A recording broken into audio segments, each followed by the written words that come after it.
안녕하세요. 취업 컨설턴트 장수경입니다. 학원 강사 취업의 열쇠, 학원 강사 취업 성공 전략, 오늘은 그 첫 번째 시간입니다.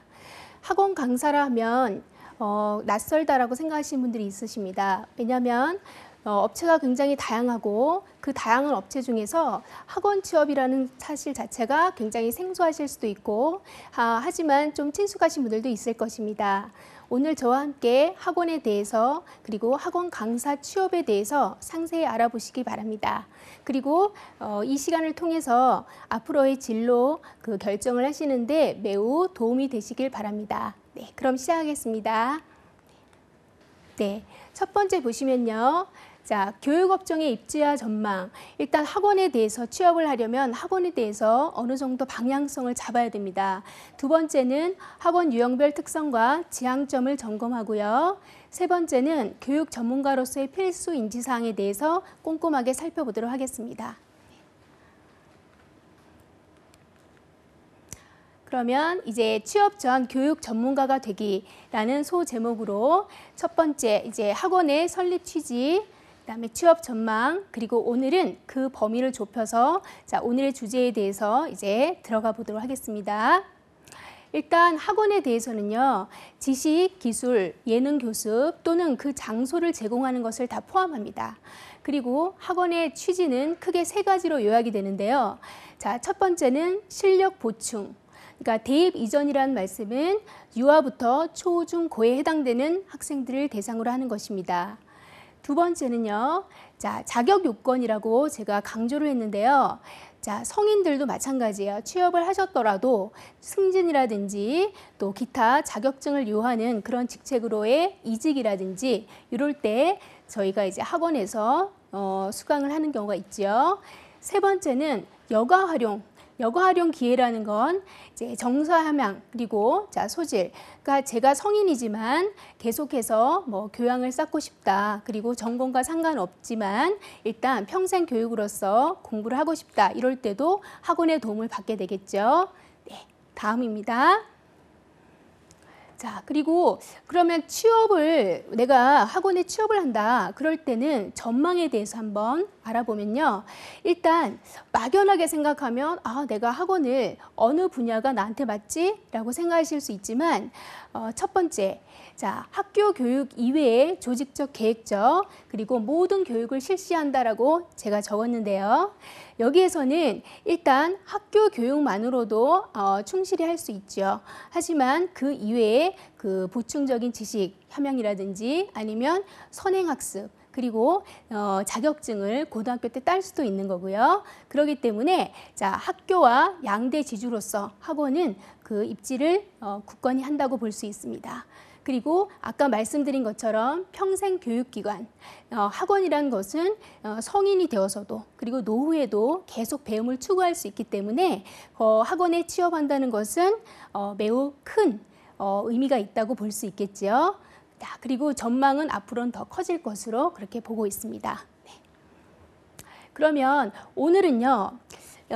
주제를 교육이라는 일단 내가 선호하고 내가 잘할 수 있는 것, 보람을 느낄 수 있는 일이 교육이라면 자, 그 안에서도 학원이라는 주제로 그죠? 자, 학원이지만 학원이 다양하죠. 아까 말씀드렸듯이 지식을 더 쌓을 수도 있고 자격증을 딸 수도 있고요. 평생 교육으로서 공부할 수도 있고요. 하지만 그 중에서도 자, 우리가 성취감을 느끼려면 내가 사람을 지도하는 나도 배워가면서 또 평생 직장으로서 할 수 있는 그런 학원으로서 그리고 학원에 취업해서 강사로서 경력을 쌓게 되면 향후 창업의 기반이 되기도 합니다. 그리고 그 중에서도 학원이 다양하죠. 그래서 학교 교육 이외의 모든 것을 다 다루기 때문에 가장 전공을 떠나서 가장 우리가 폭넓게 문이 넓은 그런 부분이 바로 입시, 즉 저는 초등 위주로 수학을 가르치고 싶어요. 또는 영어를 지도하고 싶습니다 하더라도 일단은 전공과 상관없이 본인이 잘할 수 있고 보람을 느낄 수 있다면 초중고 대상의 입시 학원, 입시라고 해서 뭐 고등학생들 지도한다 이걸 떠나서요.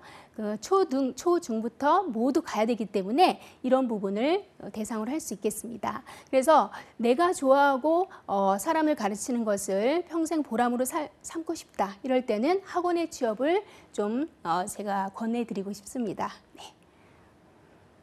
그러면 이제 취업 전에 학원에 대해서도 알아야 되고 또 내가 교육 전문가가 돼야겠죠. 그래서 두 번째로는 자, 학원 유형별로 학원에 대해서 좀 알아보겠습니다. 크게 세 가지로 분류하는데요. 이 세 가지 학원에 대해서 알고 나면 내가 추구하는 학원의 방향이 설정됩니다. 그래서 첫 번째는 종합학원이라고 제가 설정을 했는데요. 자, 종합학원은 예를 들어서 국영수 과사 5개 과목을 지도한다고 보면 크게 입시와 보수부로 나뉩니다. 입시학원은 그야말로 대학 입시를 생각할 수 있겠죠. 하지만 그뿐 아니라 특목고 입시라든지 각종 특수 목적고 이외에 지금은 좀 비중이 줄었지만 외고라든지 자사고 이런 대비를 하는 학원들도 모두 입시학원이라고 볼 수 있고요. 보습학원은 말 그대로 학교에서 공부하는 거에 대한 선행 또는 복습, 보충하는 그런 개념을 말씀드립니다. 그런데 입시학원에서도 솔직히 수능만 대비해선 되지 않죠. 보습학원의 기능을 같이 한다고 보시면 되겠습니다. 그리고요, 두 번째로는 팀별 운영을 하는 경우가 많습니다. 그래서 팀이 만약에 5개가 있는 대규모 학원이다. 그러면 한 팀이 소규모 학원에 해당되겠죠. 그래서 소규모 학원들의 집합체라고 볼 수 있습니다. 그러면 여기에서 가장 중요한 요소는 팀 내 협력이 강화돼야겠죠. 그래서 팀 내에서 운영의 디테일의 묘미라고 제가 적었는데요. 자, 팀 내에 원활한 소통이 되어야 되겠고요. 팀 내에서 원활하지 않고 팀워크가 맞지 않는다 그러면은 그걸 조정할 수 있는 그런 능력도 키워야겠습니다. 그리고 팀 간의 협력도 중요합니다. 왜냐하면 전체가 하나의 학원이죠. 그런데 이 상위팀이 있고 예를 들어서 그쪽으로 올려보내야 되는 실력을 다져서 이제 그 아래 팀이 있습니다. 그러면 학생들의 이동이 원활하게 되어야지 레벨에 맞는 수업이 진행이 되겠죠.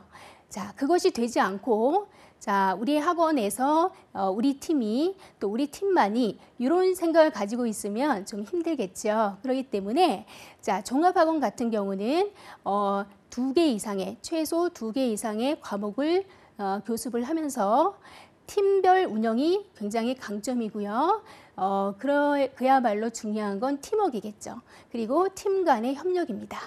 그리고 여기에서는 다른 학원에 대한 벤치마킹 같은 경우도 과목이 다양하기 때문에 회의를 통해서 아이디어 공모전이라든지 이런 것을 많이 합니다. 그래서 여기에서 본인이 참신한 아이디어가 있다면 제의를 하시고 회의를 통해서 그리고 공모전이라든지 여기에 참여를 하시면 인정받을 수 있는 기회도 되겠습니다. 그 다음은 단과학원인데요. 이거는 말 그대로 하나의 영역, 교과목, 분야를 교습하는 거예요.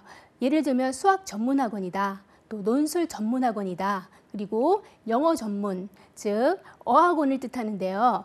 이것 위에도 많이 있죠. 예체능도 있고요. 하지만 여기에서는 가장 강점이 한 분야를 다루기 때문에 레벨별 운영을 한다는 거예요. 그러면 아까 말씀드린 종합학원에 비해서는 장점이라면 한 과목 내에서 전문적으로 연구하고 분기별로 영역별로 강조점을 특화시킬 수 있는 장점이 있습니다. 그래서 레벨이 세분화되어서 체계적 관리를 해야 하는데 마찬가지죠. 본인이 만약 영어 강사다. 그러면 어학원에 취업을 했다. 그러면 어학원 내에서도 나는 스피킹 위주로 또는 그래마가 강점이다. 상위 레벨이 강점이다. 토플 수업을 한다. 이런 식으로 해서 본인의 강점을 살릴 수 있는 그런 기회가 될 수 있고요. 그 다음 여기서 필요한 건 내가 맡은 학생들에 대해서 주인의식을 가져야겠죠. 그리고 우리 학원에 다니는 학생들은 나를 비롯한 우리 영어 또는 수학 그죠? 과학. 아이들이 그 과목에 대해서는 최고를 그 최고점으로 지향하고자 온 것이기 때문에 전문성이 더욱더 요구된다고 볼 수 있겠습니다. 그리고 벤치마킹을 아까 말씀드렸는데요. 단과대학 같은 경우, 단과학원 같은 경우는요, 오히려 벤치마킹이 유리합니다. 단 하나의 과목 분야를 연구하고 지도하기 때문에 학생들에게 좋은 컨텐츠를 제공하고 또 다양한 수업 모델을 벤치마킹을 통해서 하기에 유리하겠죠. 과목이 다양하면 그걸 적용시키는데 좀 무리가 따를 수 있기 때문에 종합학원보다는 그 점에는 강하다고 볼 수 있겠습니다. 다음은요. 네, 개인 교습입니다. 달리 말하면 창업이라고 할 수 있겠죠. 1인 기업이라고도 하고요. 1인 기업이란 한 과목 이상, 즉 제가 영어를 담당한다 하면 영어뿐 아니라 모든 과목을 다 수업을 할 수 있습니다. 법적으로. 하지만 거기에 전문적으로 뭐 수학 전문을 하겠다. 근데 영어도 수업을 합니다. 이렇게 되면 시간표 운영이 힘들겠죠. 그래서 강점으로 내세울, 그리고 또 본인이 지도할 수 있는 그 영역이 다르다고 보시면 되겠습니다. 그래서 지도가 다양하다고 해서 한 5과목을 다 하겠다. 보통 초등 전문 학원이 많겠죠. 자, 초등 전문이면서 1인이 국영수 과사에다가 예체능까지 다 봐준다.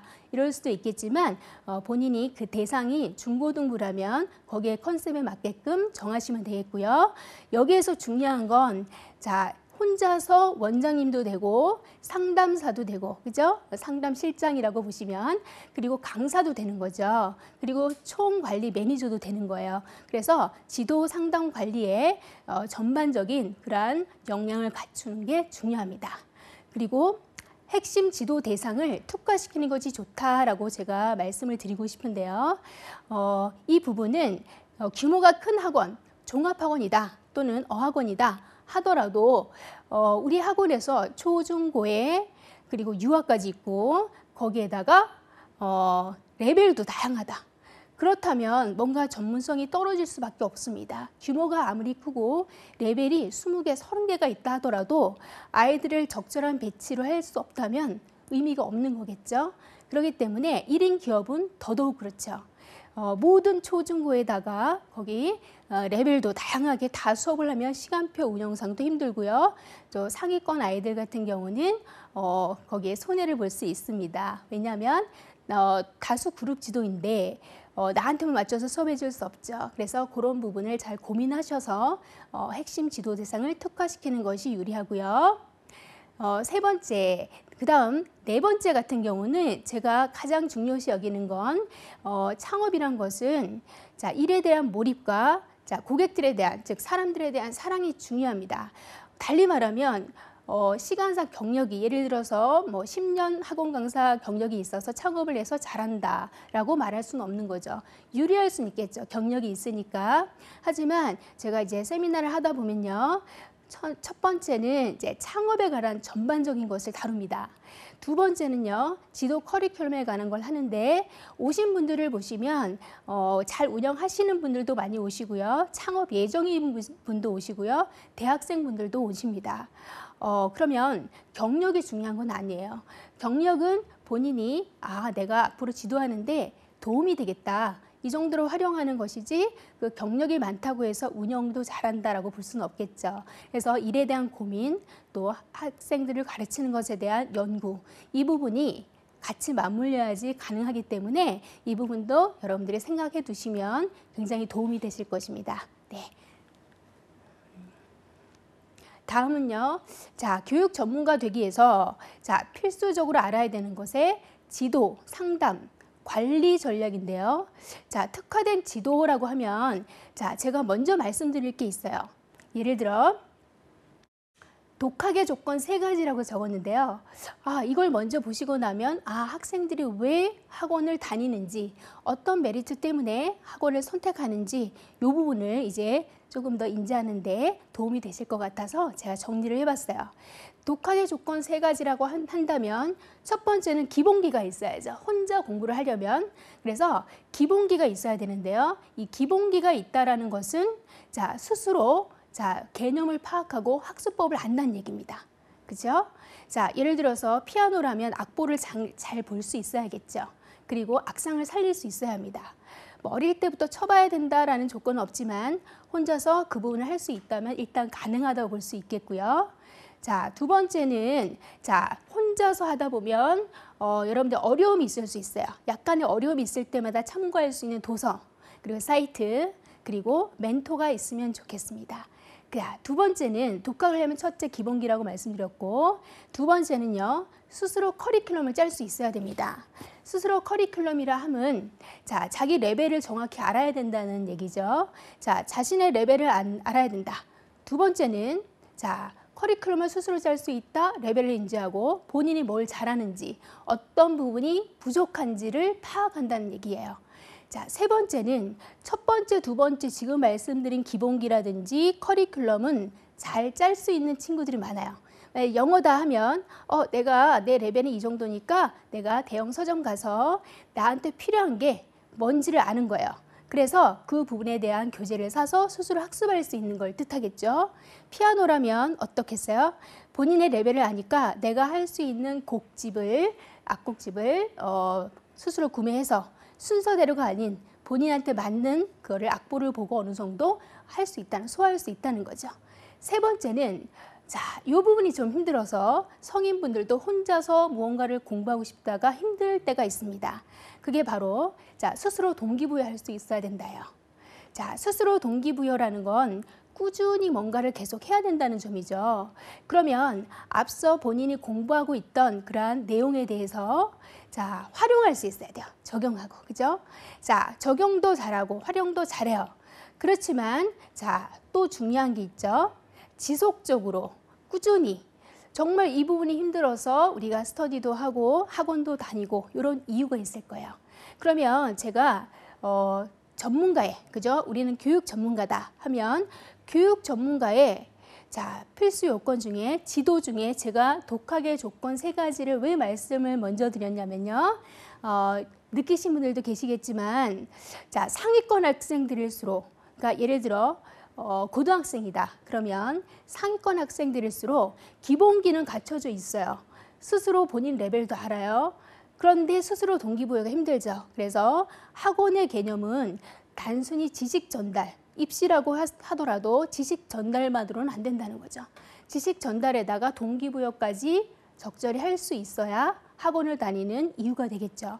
물론 기초가 부족해서 온 학생들은 기본기를 다져줘야 합니다. 첫 단계, 그죠? 첫 단계로 가고 그 다음 첫 단계는 어느 정도 되는데 선생님 저는 뭐가 어려운지 뭘 잘하는지 못하는지를 모르겠어요. 즉 본인의 강점을 잘 모른다. 뭐가 약한지 잘 몰라요. 이런 학생들은 이제 그 부분을 많이 도와줘야겠죠. 첫 번째, 두 번째 단계가 되는 상위권 이상의 학생들은 동기부여에 많이 신경을 써야겠습니다. 제가 이제 레벨상 말씀을 드렸지만 꼭 레벨에 적용되는 건 아니에요. 현재 성적이 높지만 저는요, 기본적으로 영어라면 문법이 약해요. 이런 친구들이 있어요. 그래서 그 점수의 턱을 넘지 못하는 경우도 있습니다. 그래서 이런 게 다 자, 종합적으로 자, 상위권, 중위권, 하위권 상관없이 종합적으로 고려해 보자라는 의미로 제가 소개를 드렸고요. 그 다음에는 그러면 전반적으로 제가 학원을 다닐 이유 하면 수업을 듣기 위해서죠.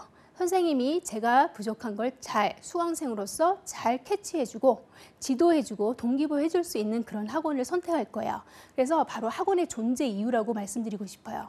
그렇다면 자, 제가 첫 번째 적어놓은 게 바로 플립드 러닝이라고 해서 쉽게 말하면 많이 들어보셨을 거예요. 역수업 진행 방식이에요. 거꾸로 교실 들어보셨죠?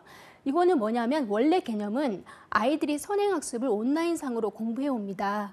그리고 오프라인상에서 선생님과 만나서 선생님의 지도도 듣고 스스로 발표도 하고, 그죠? 토론 방식으로 그렇게 하는 걸 뜻합니다. 그래서 자, 이 부분에서 자, 온 오프라인 강의를 제가 이제 원래 개념을 설명드린 이유는 그대로 해야 된다가 아니에요. 그렇게 하고 있는 학원들도 있지만 자, 병행을 하는 거죠. 예전 방식이라면 항상 자, 오프라인상으로 와서 선생님이 위주로 자기 주도가 아닌 선생님이 주입식으로 많이 가르쳤어요. 학교도 그렇고 학원에서도 그런 경우가 많았습니다. 단순 지식 전달을 많이 했다는 거죠. 그러다 보니까 아이들이 그걸 이해했는지 아닌지 점검을 못해요. 그러니까 아이들도 설명할 기회가 없으니까 본인이 설명할 수 있어야지 정말 아는 거다라는 얘기도 많이 들어보셨죠. 그러니까 그 확인 방법을 실전에서 바로 시험으로 가는 거죠. 그러다 보니까 난 열심히 했는데 점수가 나오지 않아 라고 얘기하는 경우도 많죠. 그래서 요즘 이 부분에 대해서 꼭 온라인 수업을 하세요 라는 얘기가 아니라 이 부분을 학생들을 많이 참여시킨다는 그런 의미에서 이걸 많이 강조를 하고 싶어요.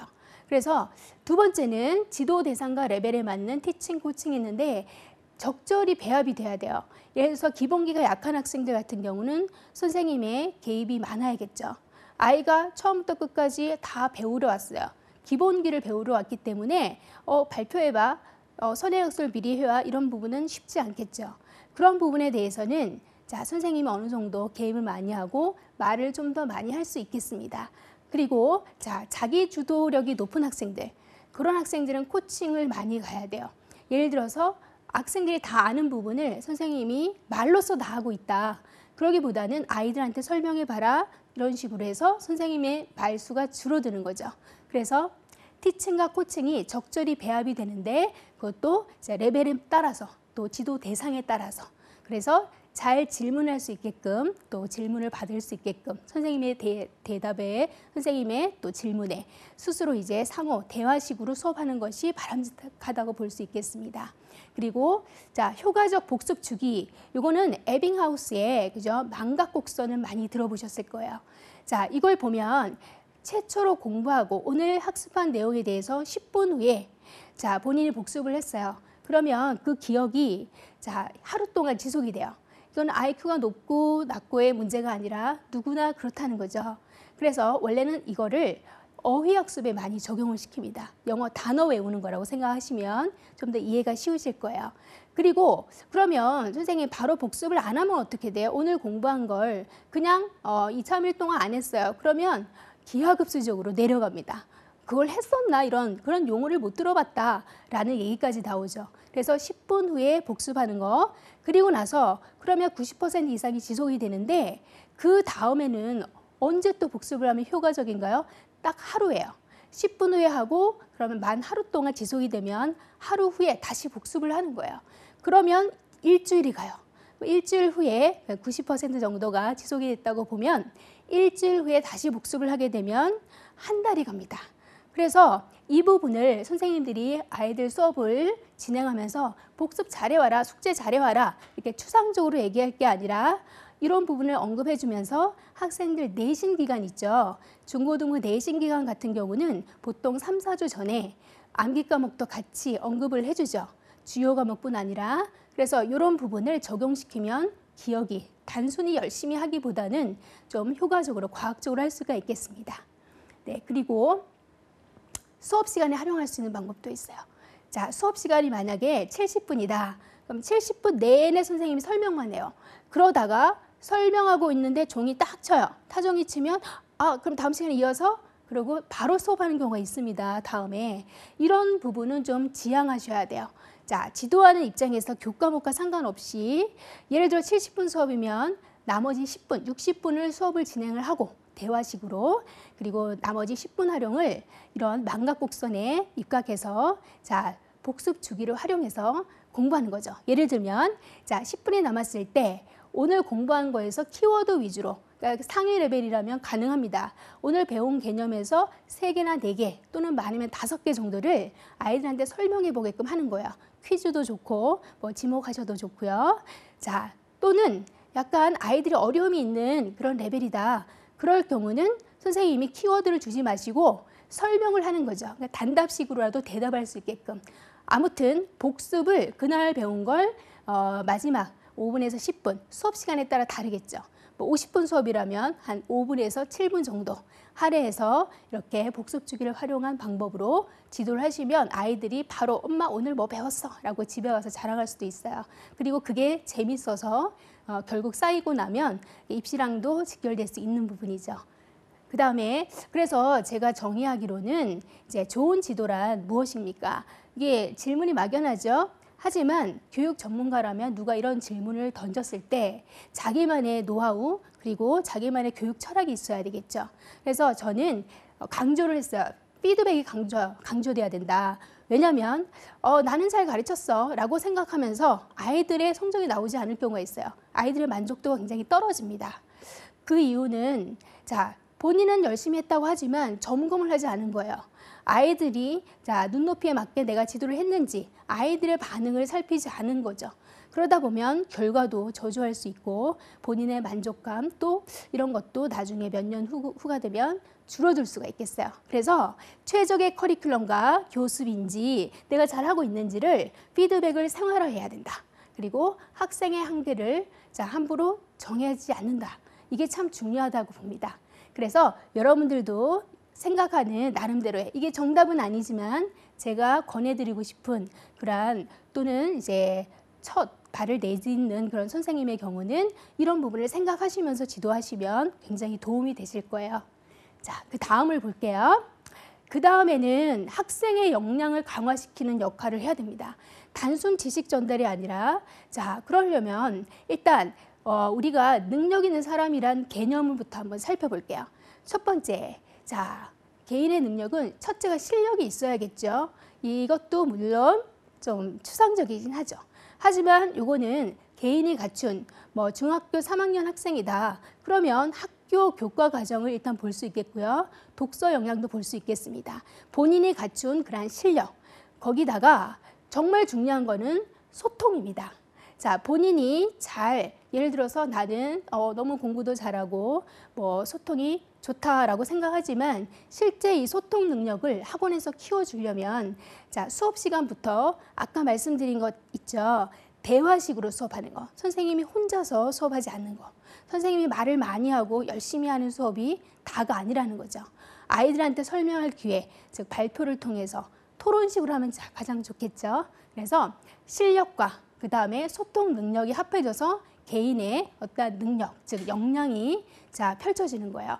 그러면 이렇게 하려면 굉장히 쉬운 것 같지만 또 어렵습니다. 지금 입시 같은 경우도 이따가 제가 언급을 드리겠지만 자, 학생부 종합전형이 수시에서 가장 많은 비중을 차지하죠.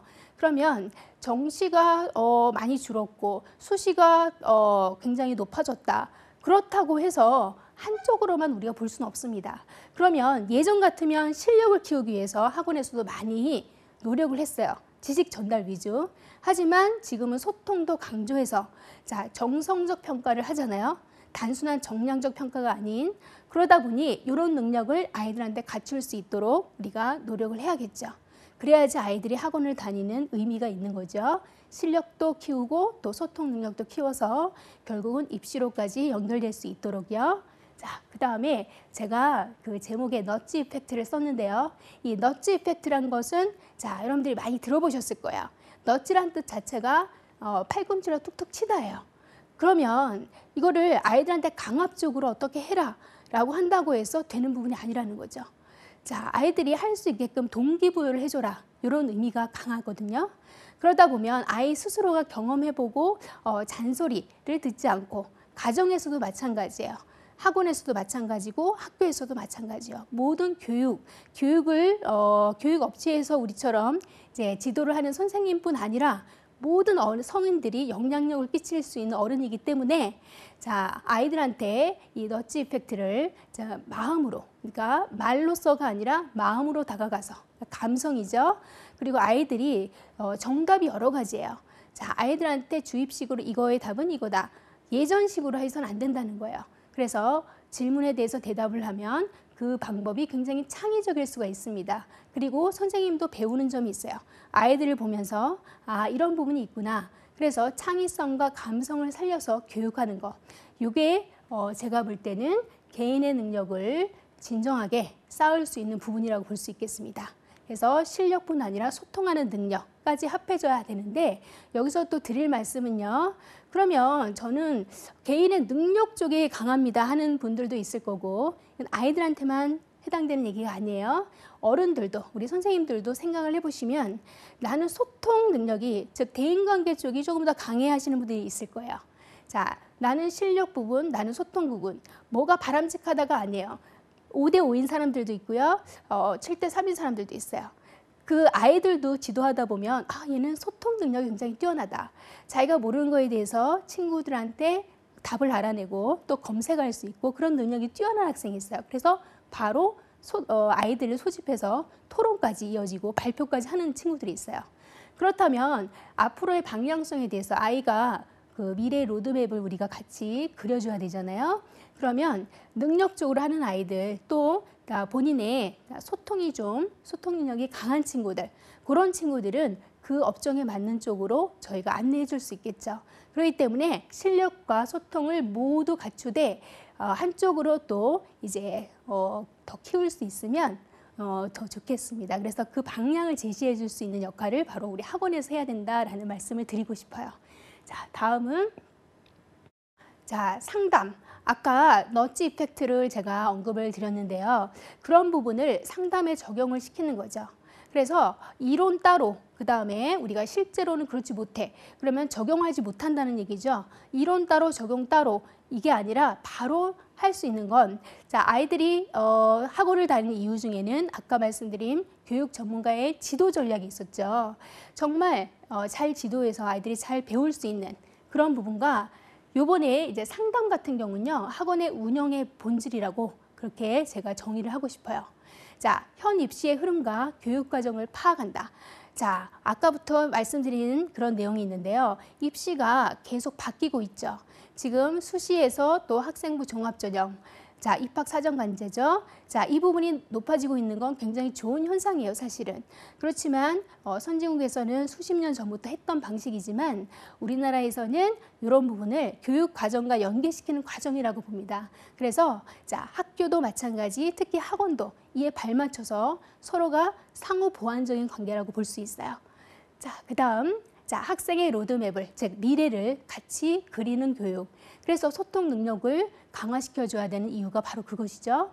그리고 상담에 제가 이 간담이라든지 설명회, 여기서 이제 학부모님뿐 아니라 학생 설명회도 있어요. 그 이유는 학원에 대한 시스템 설명도 있고 정보 전달도 있지만 가장 중요한 건 동기부여예요. 우리 학원에 다니는 건 이러이러한 동기부여, 즉 그 내용에서는 입시에 대한 정보도 줄 수가 있고 또 학과에 대한 거, 그죠? 구체적으로 학교에 대한 정보도 줄 수 있고 같은 학교 내에서도 입시 방법이 바뀌고 있죠. 그래서 그 재원생들에게 또는 재원생뿐 아니라 이 학원에 관심이 있는 분들이 모두 모여서 정보를 얻어가실 수 있도록 그런 배려하는 그런 부분이라고 볼 수 있겠습니다. 그리고 좋은 상담은 학생을 미래를 같이 고민한다는 거예요. 그래서 단순히 예를 들어서 특목고 학원이다. 나는 과거를 그랬으니까 과거 들어가서는 너가 알아서 해야 돼가 아니라 과거반을 준비하면서 아이들이 인내심도 기르고요. 초등 5, 6학년 때부터 굉장히 선행학습을 많이 하죠. 수학, 과학 부분을. 그러면서 아이들이 인내심도 기르고 또 고등학교 또 대학교에 진학해서도 계속 공부할 수 있는 역량을 키운다라고 생각하고 지도를 하실 겁니다. 그래서 학원에서도 또 학부모님들도 마찬가지예요. 그래서 학생 한 명을 두고 학부모님과 또 학교 선생님들 그리고 학원 강사님들께서 하나가 되어서 다 미래에 대해서 함께 고민하고 또 보람을 느낄 수 있는 그런 부분이 바로 교육 분야라고 할 수 있겠지요. 다음은 대학에서 평가하는 기준은 라직이다 해서 제가 논리라고 지금 강조를 하는데요. 교과목과 상관없어요. 수학만 논리가 아니라 과학만 논리가 아니라 영어 모든 과목들이 이 논리성을 잘 파악해야 되거든요. 그래서 첫 번째는 역시 학원의 운영 본질은요. 현 입시의 흐름과 교육 과정을 논리 부분인데요. 입시로 간다면 첫 번째가 수능과 면접. 물론 중요한 키워드들이 많지만 제가 두 가지만 딱 꽂았어요. 뭐냐면 수능이란 건 정시에 필요하다. 정시가 예를 들어서 지금 20%는 넘지만 그래도 축소되고 있는 그런 상황입니다. 그리고 면접 제가 적었는데요. 이건 수시에 굉장히 중요한 요소죠. 그리고 자소서가 없어진다 뭐 이런 얘기가 있지만 일단 중요한 건 면접을 잘하기 위해서 필요한 겁니다. 그래서 형식적인 것이 있고 없고가 중요한 것이 아니라 잘 말할 수 있고 즉 논리적으로 얘기할 수 있으려면 아이들 쓰는 연습도 되어야 돼요. 그래서 일단 입시 그러면 고등학교 때 시작한다라고 생각하시는데 그렇게 되면 굉장히 힘들어져요. 그래서 중등부 때부터 최소한 자, 교과목 즉 내신 전과목 관리를 잘 해본 친구들이 그래도 고등학교 때 가서 내신은 기본이고 자, 수능 정시 대비까지 다 할 수 있는 거죠. 그래서 최소한 우리 자율학기제, 자율학년제 해가지고 중1 때는 거의 진로 탐색 위주로 가는 경우가 있는데요. 자, 그때도 원래 본질을 살리려면 미래를 위해서 미리 고민해봐라 이런 거잖아요. 자, 거기다가 내신도 마찬가지입니다. 학교에서 배우는 그런 부분들을 내신이 당장 1학년 때 없다. 중학교 1학년 때는 그냥 내신에 신경 안 써도 돼가 아니라 학교에서 배우는 부분을 교과목적으로 잘 케어를 해야 자, 중등부 때부터 고등학교 때 가서 실력을 발휘할 수 있겠죠. 그다음 세 번째는 독서와 독후 활동인데 이게 밑받침이 되어야 아이들이 내신 관리를 잘 할 수 있습니다. 학생들이 적어도 어릴 때부터 그리고 독후 활동이란 건 쉽게 말씀드리면 여러 가지가 있겠지만 독후감이라고 생각하시면 돼요. 책을 읽고 그에 대한 본인의 생각을 정리해 보는 거죠. 뭐 단순히 줄거리가 아니라 뭐 주인공과 대화하기 또는 내가 주인공이 된다면 그리고 이 작가는 왜 이런 글을 썼을까 이런 배경, 시대적 배경이라든지 작가의 상황 이런 부분에 대해서 자율자재로 쓰는 거예요. 그 부분을 관리해 주는 것도 학원에서 예를 들어서 저는 영어를 주로 지도하지만 자, 독서 활동도 같이 병행을 해요. 아이들 독후 활동을 같이 봐준다는 거죠. 그리고 영어와 연계해서 라이팅 수업까지 연계를 하고 있어요. 그 부분은 자, 지금 창의적으로 아까 너치 이펙트를 말씀드렸듯이 영어 강사지만 또는 과학 강사지만 그럼 입시가 바뀌어서 즉 바뀌었다는 건 중학교에서는 내신이 지금 좀 비중이 떨어지고 있죠. 사실은 엄밀히 말하면 하지만 자율학기제 때문에 하지만 중요한 건 독후활동 그러니까 과학 강사다 하면 과학 선생님으로서 아이들한테 폭넓게 이쪽으로 전공할 게 아니더라도 자, 도움이 될 만한 다양한 목록을 제시해 줄 수 있고 독후활동을 같이 병행해서 내신 관리를 해주는 것이 중요하겠죠. 제가 영어를 지도하지만 자, 영어로 된 원서만 읽히는 게 아니에요. 글밥이 많잖아요. 중3 이상은 전공과 관련된 거, 자, 본인이 또 읽고 싶은 거, 이런 식으로 해서 자, 독서 활동을 봐주고 또 독후 활동까지 같이 연계해서 지도를 해준다면 자, 올라가면서 이제 우리가 원하는 입시까지 연결될 수 있겠습니다. 네, 그다음 중요한 건요. 자, 관리 전략이에요. 자, 학원이 처음에 생겨서 예를 들어 자, 지도를 잘했어요. 근데 상담이라든지 관리 이런 부분에서 약하다 그러면은 굉장히 힘들어집니다. 그래서 자, 학원 성공의 유지라고 제가 제목을 붙였어요. 자, 그러면 기본적으로는 고객 중심의 운영이 되어야 합니다. 자, 고객의 소리에 귀를 기울이세요. 이렇게 많이 얘기하죠. 모든 업체들이. 학원도 교육 서비스이기 때문에 서비스 업종이에요. 그러면 학부모님들과 학생들에 대해서 자, 굉장히 이해를 하고 그들의 목소리에 귀를 기울이는 건 맞습니다. 하지만 고객님들이 다양하다 보니까 자, 우리의 교육 철학과 맞지 않은 우리 학원과 본질과 맞지 않은 그런 분들의 얘기를 하나씩 다 들어드리다 보면 자, 본질이 없는 뿌리가 없는 학원이 되겠죠. 그래서 자, 고객 중심의 운영이라는 말씀을 드리는 이유는 고객의 소리에 귀를 기울이되 자, 우리의 운영 철학을 고수해야 되는 부분도 있겠죠. 그런 부분을 자, 우리가 면밀하게 또 친절하게 분명하게 설득시킬 수 있어야 한다라는 말씀도 포함되었다고 보시면 되겠습니다. 그 다음 부가 서비스는 꼭 있어야 되는 건 아니지만 그래도 아이들 동기부여 차원에서 이것도 동기부여입니다. 장학제도라든지 포인트 제도 이런 게 있죠. 자, 아이들이 어린 경우는 재미도 있어요. 자, 열심히 했더니 선생님이 뭐 달란트도 줬다 이런 부분이 있죠. 이런 거는 부가적으로 하는 서비스에 해당되고 이런 부분이 원활하면 아이들이 재미있게 공부에 더 치중할 수 있겠습니다. 그리고 제가 말씀드리고 싶은 고정관념 타파예요. 자, 이거는 일반적으로 사람들이 생각하는 관리법. 이렇게 해야 돼 라고 하는 부분이 있거든요. 자, 그런 부분에서 몇 가지를 제시드린다면 과제 제시예요. 과제가 많을수록 좋은 학원이다 라고 생각하는 경우가 있는데 그렇지 않습니다. 자, 과제는 학생들이 80% 이상은 레벨에 맞는 교재라면 80% 이상을 스스로 할 수 있는 그러한 난이도로 적절한 분량으로 주어야 합니다. 자, 과제가 단순히 많다고 해서 그거에 대한 차후 관리가 잘 되고 있다라고 말씀드릴 수는 없어요. 그래서 자, 일반적으로 과제는 적절한 양으로 레벨에 따라서 그렇게 제시해 주시면 되겠고요.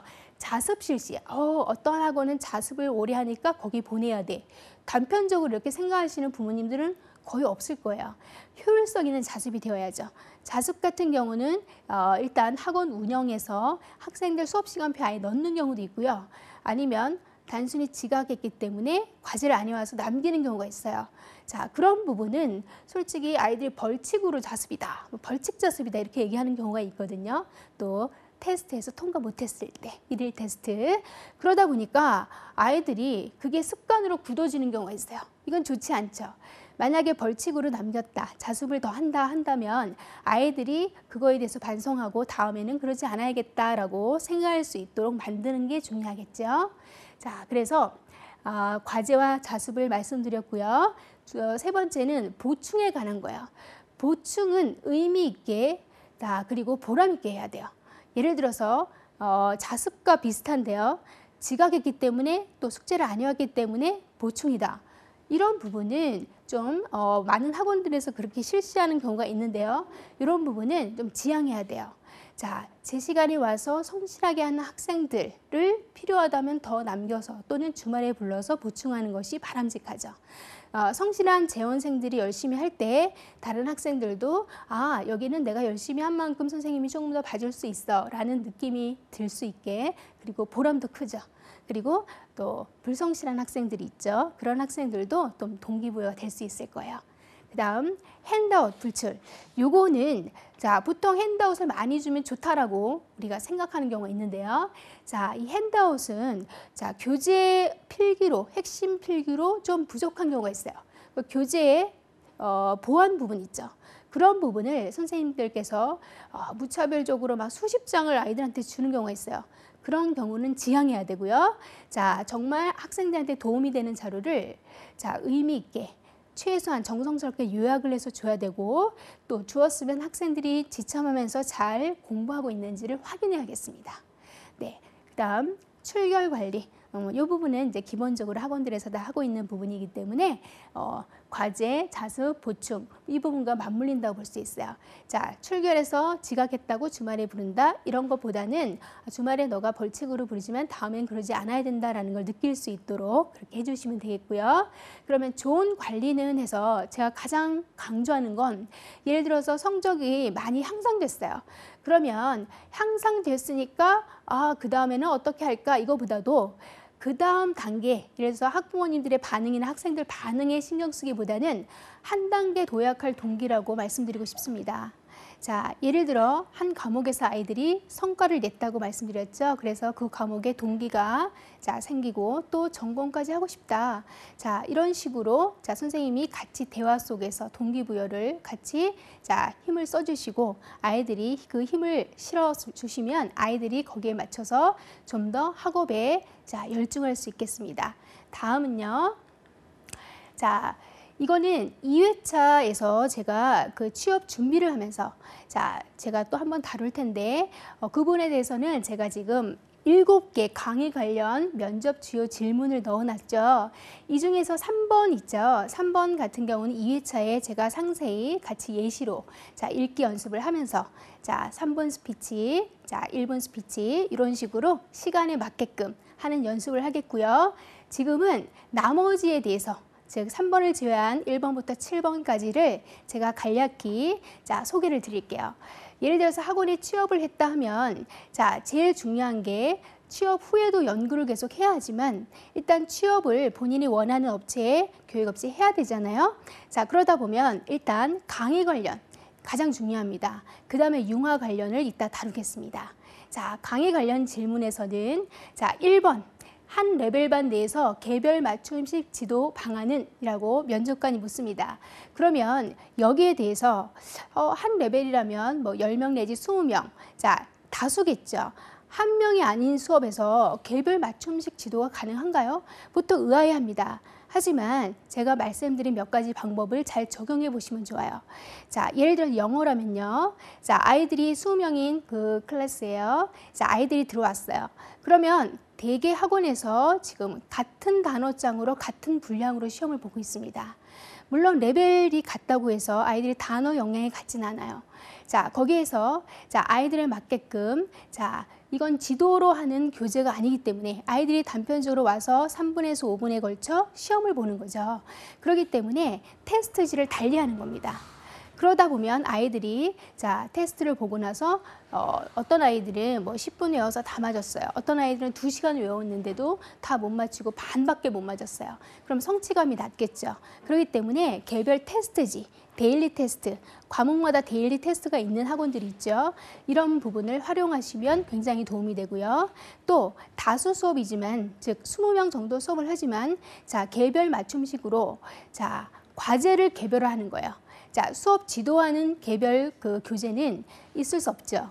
같이 예를 들어서 한 과목 내에서 뭐 3권을 동일한 교재를 사용한다 하더라도 개별 교재 있죠. 개별 예를 들어서 자, 과제로 내주는 부분은 영어로 예를 들자면 문법이 좀 약해요. 그러면 문법을 좀 기초를 다질 수 있는 교재를 추천해줘서 그 부분에 대한 걸 자, 선생님이 질문만 받는다든지 어떤 아이들은 독해가 어렵다. 그러면 독해에 대해서 좀 스스로 할 수 있는 교재를 자, 제시해 주는 거죠.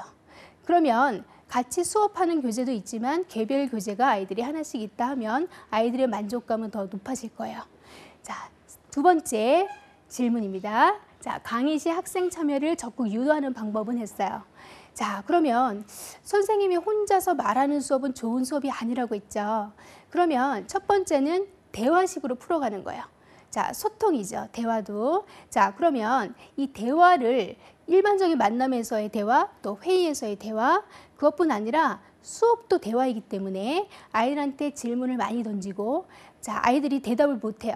그러면 바로 정답을 말씀하시지 마시고 자, 1차 힌트, 2차 힌트, 3차까지 이런 식으로 하다 보면 아이들이 너도 나도 대답을 할 수 있겠죠.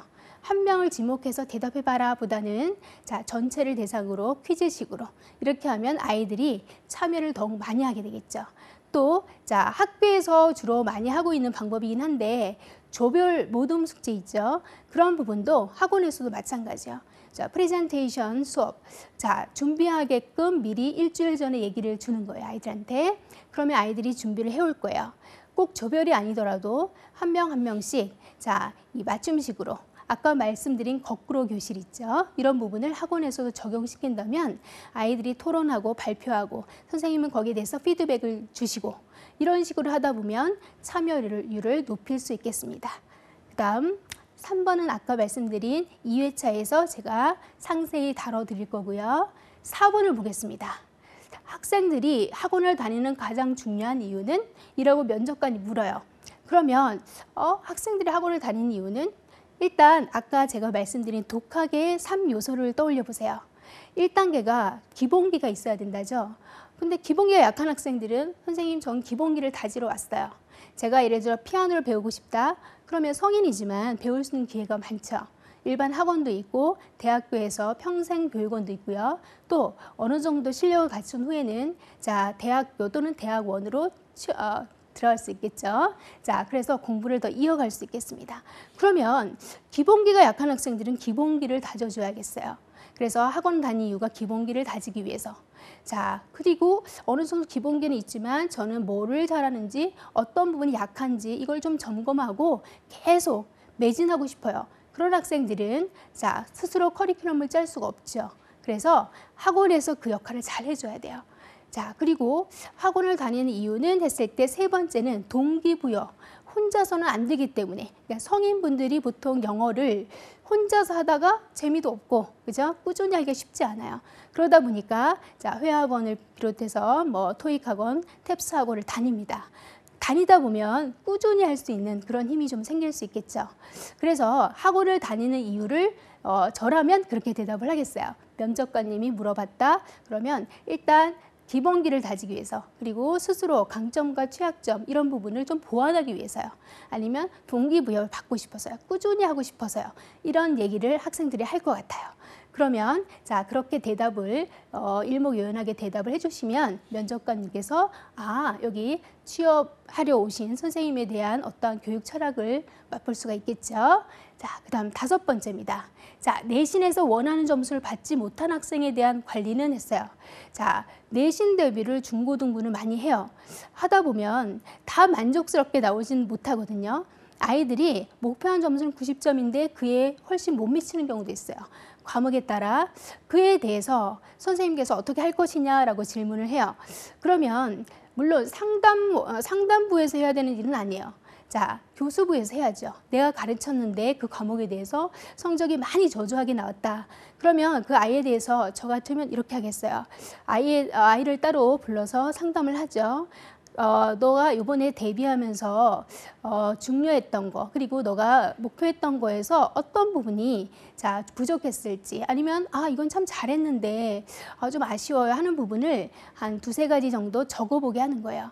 그리고 나서 아이들한테 그 자리에서 물으면 대답을 잘 못하는 경우가 있어요. 그냥 열심히 했는데 운이 나빴어요 라든지, 아니면 학교 시험이 너무 어려웠어요. 이렇게 대충 얘기를 합니다.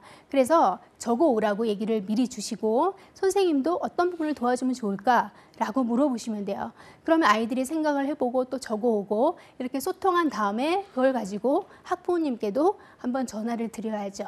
자, 성적이 잘 나온 학생들은 굳이 전화를 시험 끝날 때마다 그 많은 학생들 다 전화를 할 수는 없어요.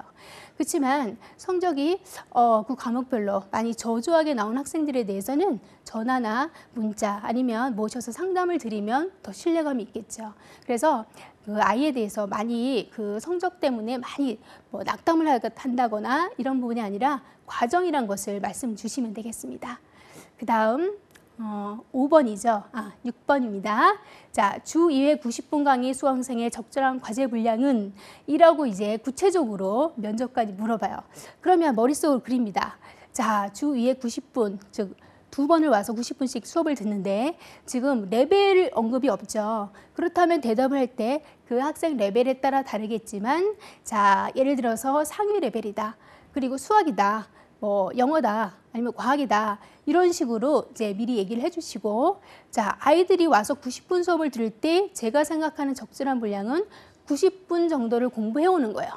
3시간을 공부해야 돼. 3시간을 공부해서 자, 수업을 들어야 되는 그런 상황이면 아이들이 그 과목만 하는 게 아니에요. 과목별로도 윈윈 전략을 세워야 돼요.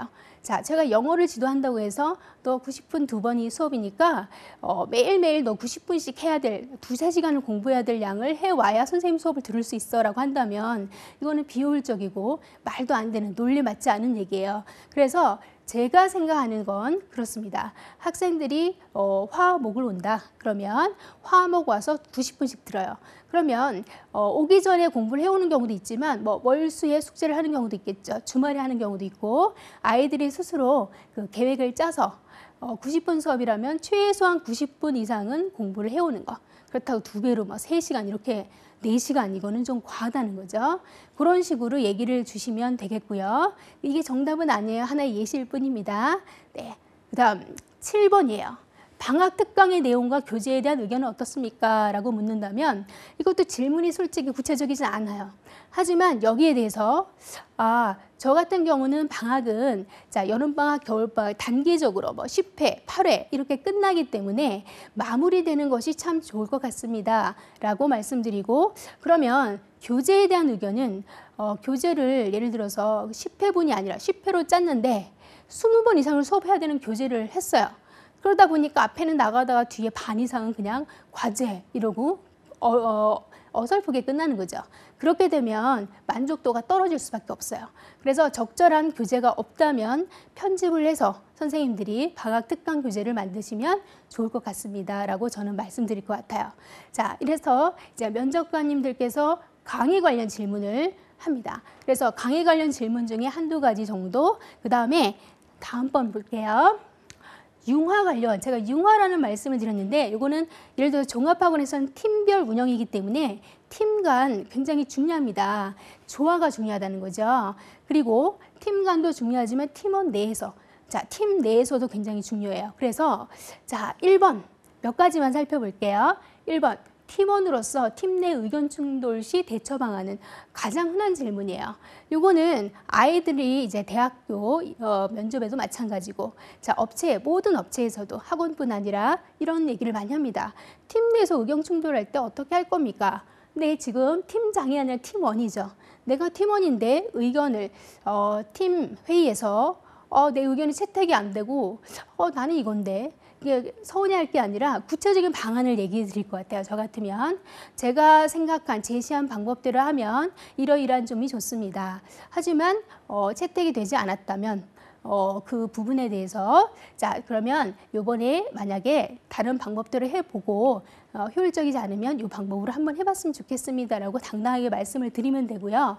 그 다음에 의견 충돌이라는 거는 여러 가지가 있죠. 이 질문이 좀 추상적입니다. 그래서 그 정도 말씀드리고 구체적인 거를 다시 물어봐서 거기에 맞는 대답을 하시면 되겠고요. 자, 2번 볼게요. 원하는 영역 및 레벨바를 배정받지 못했다면 보통 팀 조각이라고도 얘기를 합니다. 그래서 예를 들어서 취업을 해서 한 팀에 A라는 팀에 배정이 됐다면 2년, 3년, 4년, 5년 계속 같은 팀에 있는 게 아니라 보통 6개월에서 1년 기준으로 계속 조정이 일어나요. 그럴 때 나는 상위 레벨을 맡고 싶은데 하위 레벨을 맡았어요. 그러다 보면 그냥 서운함으로 그쳐서는 안 돼요. 저 같으면 상위 레벨을 맡은 선생님의 장점, 티칭 방법 이런 거를 좀 더 시강을 통해서 또는 청강을 통해서 엿보고 배우는 계기로 삼겠습니다. 그리고 제가 맡은 그 레벨을 최선을 다해서 또 1년을 데리고 가는 거죠, 아이들을. 네. 그 다음에 3번은 2회차에서 제가 상세히 말씀드릴 거고요.